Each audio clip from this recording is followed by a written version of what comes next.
Magandang araw na naman sa lahat at lalong-lalo na sa mga titas natin dyan.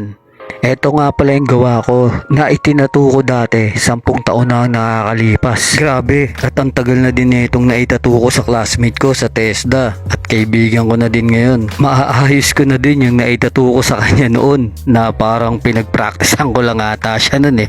Nagsisimula pa lang ako noon sa pagtatatu at isa siya sa mga unang nagtiwala at talagang maraming salamat na din dito sa classmate kong ito sa tiwala at suporta na binigay niya sa akin noon. Kaya ako nang bahala sa tattoo mo, kaibigan, at ikaw nang bahala sa tiis pogi.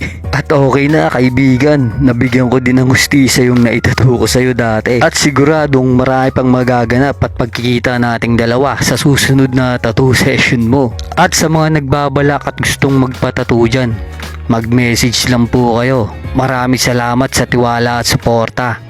Magpatattoo ka na.